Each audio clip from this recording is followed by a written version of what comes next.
Hello wrestling lovers, কি অবস্থা সবার? স্বাগত সবাইকে রেসলিং লাভার্স নেটওয়ার্কের আরো একটি ব্র্যান্ড নিউ ভিডিওতে।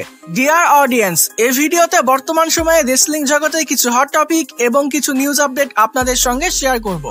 ভিডিও ভালো লাগলে ভিডিওতে লাইক দিবেন, চ্যানেলে নতুন হয়ে থাকলে চ্যানেলটি সাবস্ক্রাইব করে দিবেন। বিশেষ করে যারা আমাদের চ্যানেলের ভিডিও রেগুলার দেখেন কিন্তু এখনো আমাদের চ্যানেলটি সাবস্ক্রাইব করেননি, অবশ্যই আমাদের চ্যানেলটি সাবস্ক্রাইব করে দিবেন, কারণ আর অল্প কিছু সাবস্ক্রাইবার হলেই কিন্তু আমাদের চ্যানেলে 2000 সাবস্ক্রাইবার কমপ্লিট হয়ে যাবে। তো যারা রেগুলার ভিডিও দেখেন কিন্তু সাবস্ক্রাইব করেননি, রিকোয়েস্ট থাকবে অবশ্যই চ্যানেলটি সাবস্ক্রাইব করে নেবেন। ওয়েল, এবার আসি মূল ভিডিওতে। আজকের ভিডিও প্রথম আপডেটটা হলো এলিমিনেশন চেম্বারকে নিয়ে। 2026 সালের এলিমিনেশন চেম্বারটা কোথায় এবং কবে হবে এ ব্যাপারে কিন্তু আপডেট পাওয়া গেছে।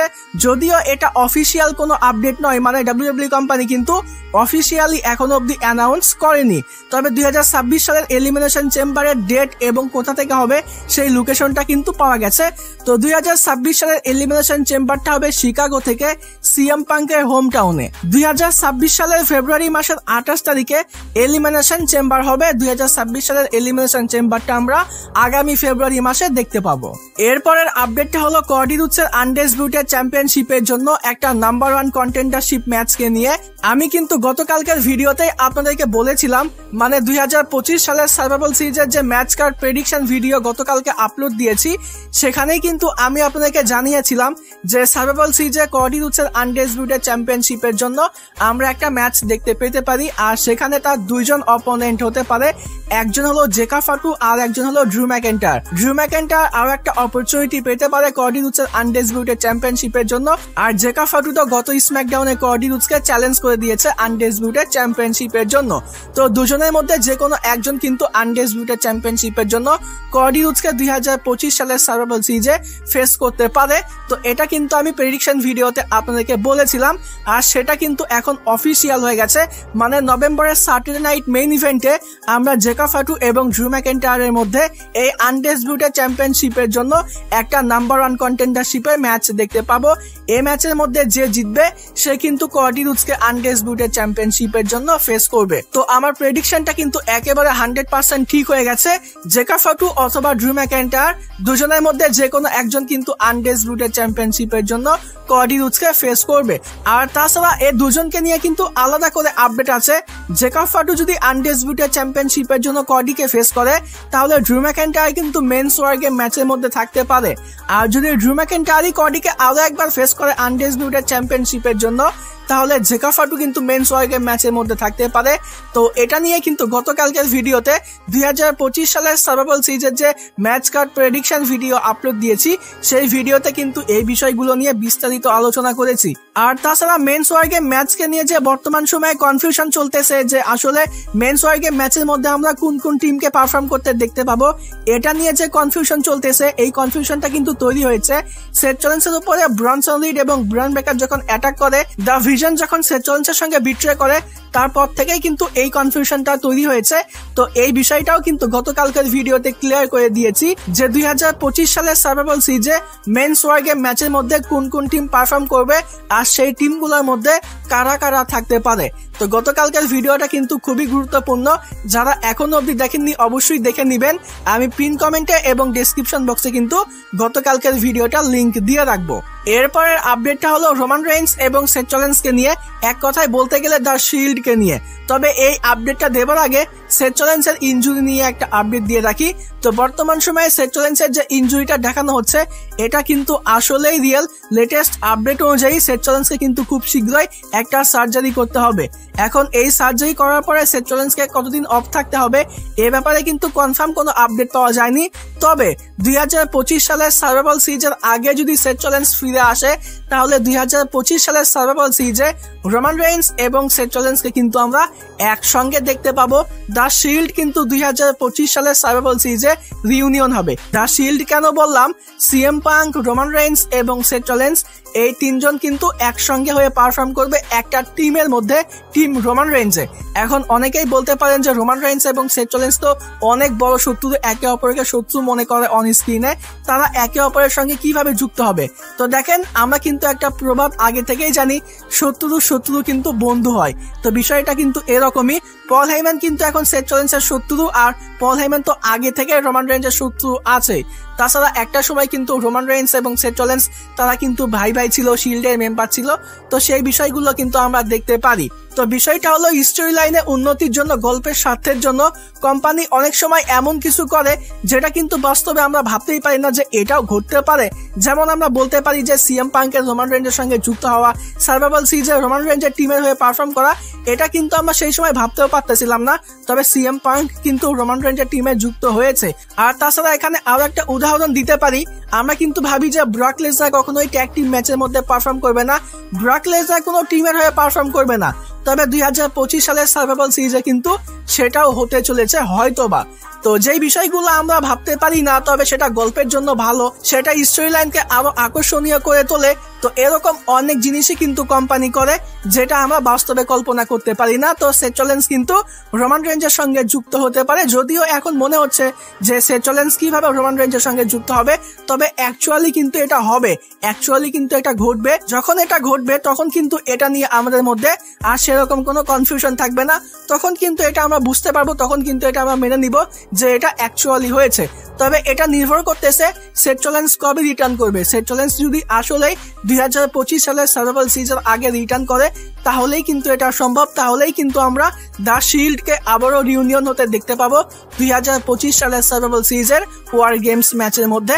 তবে এখানে দুঃখ একটাই যে এখানে আমরা ডিন অ্যামব্রোসকে দেখতে পাবো না। আশা করছি যে 2027 সালে হয়তোবা ডিন অ্যামব্রোস কোম্পানিতে রিটার্ন করবে, হয়তোবা রেসেলম্যানিয়া 43-তে বা তার পরবর্তী কোনো রেসেলম্যানিয়াতে রোমান রেইন্স, সেথ রলিন্স এবং ডিন অ্যামব্রোসের মধ্যে আমরা একটা ট্রিপল থ্রেট ম্যাচ দেখতে পাবো। এটা কিন্তু WWE কোম্পানিতে আমার সব থেকে বড় একটা ড্রিম ম্যাচ। আই থিঙ্ক সবাই তাদের জীবনে একটা বার অন্তত রোমান রেইন্স, সেথ রলিন্স এবং ডিন অ্যামব্রোসকে রেসেলম্যানিয়াতে মেইন ইভেন্ট করতে দেখতে চাই একটা ট্রিপল থ্রেট ম্যাচের মধ্যে। তো এখানে ডিন অ্যামব্রোস তো নাই, তবে সিএম পাঙ্ক তো আছে। আমরা দ্য শিল্ডকে হয়তো বা প্রপারলি রিউনিয়ন হতে দেখতে পাবো না, তবে যেটা হবে সেটা তো ভালো। রোমান রেইন্স এবং সেথ রলিন্স একসঙ্গে হলে তারা কিভাবে পারফর্ম করবে এটাও কিন্তু একটা দেখার বিষয়, এটার জন্য কিন্তু আমি সুপার এক্সাইটেড। তো দেখা যাক সেথ রলিন্স আসলে কবে রিটার্ন করে, সে রিটার্ন করলে সার্ভাইভাল সিরিজ ওয়ার গেমস ম্যাচের মধ্যে কম্পিট করবে কিনা, সে রোমান রেইন্সের সঙ্গে যুক্ত হবে কিনা। তবে লেটেস্ট আপডেট অনুযায়ী এটা হওয়ার কিন্তু অনেক বেশি পসিবিলিটি আছে, অনেক বেশি সম্ভাবনা আছে, এখন শুধু অপেক্ষা করা।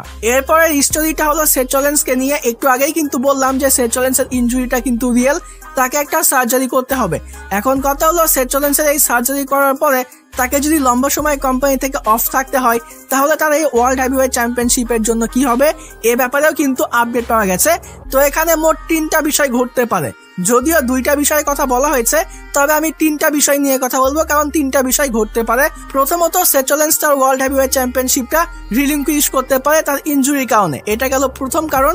আর দ্বিতীয় বিষয়টা হলো সিএম পাঙ্ক কিন্তু অলরেডি নাম্বার 1 কন্টেন্ডার হয়েছে সেথ রলিন্সের ওয়ার্ল্ড হেভিওয়েট চ্যাম্পিয়নশিপের জন্য। তো নভেম্বরের স্যাটারডে নাইট মেইন ইভেন্টে সেথ রলিন্স অ্যাকচুয়ালি সিএম পাঙ্কের সঙ্গে পারফর্ম করতে পারে, হয়তোবা ছোটখাটো একটা ম্যাচ হবে, সেই ম্যাচের মধ্যে সেথ রলিন্স তার চ্যাম্পিয়নশিপটা সিএম পাঙ্কের কাছে হারবে। আবার বিষয়টা এরকমও হতে পারে যে সেথ রলিন্স তার টাইটেলটা রিলিঙ্কুইশ করলো, সরাসরি সেই টাইটেলটা সিএম পাঙ্কের কাছে চলে আসলো, সিএম পাঙ্ক যেহেতু নাম্বার 1 কন্টেন্ডার।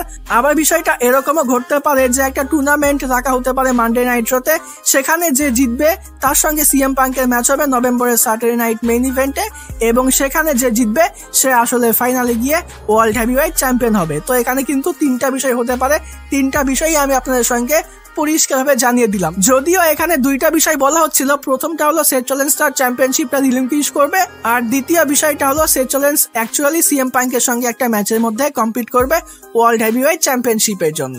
এরপরের আপডেট হলো ওটিসি 1 রোমান রেইন্স এবং ব্রন বেকারকে নিয়ে। তো এতদিন পর্যন্ত কিন্তু আমরা ভাবতেছিলাম যে রেসেলম্যানিয়া 42-তে রোমান রেইন্স এবং সেথ রলিন্সের মধ্যে আমরা ম্যাচ দেখতে পাবো ওয়ার্ল্ড হেভিওয়েট চ্যাম্পিয়নশিপের জন্য। এটা হবার কিন্তু এখনো পসিবিলিটি আছে, এটা হওয়ার কিন্তু কিন্তু এখনো সম্ভাবনা আছে। তবে রিসেন্টলি কিন্তু এটা নিয়ে আরো একটা আপডেট পাওয়া গেছে, যে আপডেটে বলা হচ্ছে যে সেথ রলিন্সের জায়গায় কিন্তু আমরা ব্রন বেকারকে দেখতে পেতে পারি। যেমনটা আমরা ভাবতেছিলাম যে ওয়ার্ল্ড হেভিওয়েট চ্যাম্পিয়নশিপের জন্য সেথ রলিন্স এবং রোমান রেঞ্জের মধ্যে রেসলম্যানিয়া 42 তে ম্যাচ হবে, তো সেই ম্যাচটা অ্যাকচুয়ালি হবে। তবে এখানে সেথ রলিন্সের জায়গায় ব্রন বেকার থাকবে। আমরা কিন্তু এখন অব্দি রোমান রেঞ্জ এবং ব্রন বেকারের মধ্যে সিঙ্গেল কোনো ম্যাচ দেখতে পাইনি। আর রেসলম্যানিয়ার আগেই যেহেতু ব্রন বেকারকে একজন বড় সুপারস্টার দেখানোর চেষ্টা করা হচ্ছে, তাকে দিয়ে সেথ রলিন্সের উপরে অ্যাটাক করা হয়েছে, তো অ্যাকচুয়ালি কোম্পানি হয়তোবা এটাই প্ল্যানিং করতেছে যে রেসলম্যানিয়া 42 তে ওয়ার্ল্ড হেভিওয়েট চ্যাম্পিয়নশিপের জন্য ব্রন বেকার এবং রোমান রেঞ্জের মধ্যে আমরা ম্যাচ দেখতে পাবো। রেসলম্যানিয়ার আগেই হয়তোবা ব্রন বেকার কোনো একজনকে হারিয়ে সে হয়তোবা ওয়ার্ল্ড হেভিওয়েট চ্যাম্পিয়ন হবে, তো এটাও কিন্তু হতে পারে। যদি এটা হয় তাহলে আপনারা এই বিষয়টাকে কিভাবে দেখবেন? সেথ রলিন্সের জায়গায় ব্রন বেকার যদি থাকে রোমান রেঞ্জের অপোনেন্ট হিসেবে রেসলম্যানিয়া 42 তে, তাহলে এটা কি ভালো সিদ্ধান্ত হবে?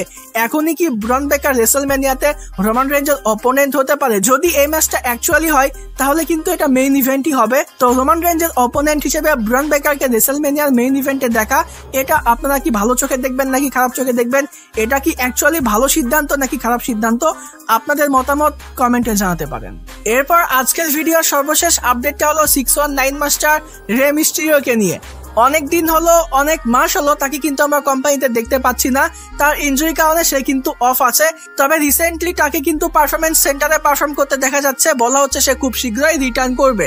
এখন অ্যাকচুয়ালি সে কবে রিটার্ন করবে এ ব্যাপারে কনফার্ম কোনো আপডেট পাওয়া যায়নি, তবে বলা হচ্ছে খুব শীঘ্রই সে রিটার্ন করবে। হয়তোবা এ বছরেই রিটার্ন করতে পারে, আগামী 2-1 মাসের মধ্যে।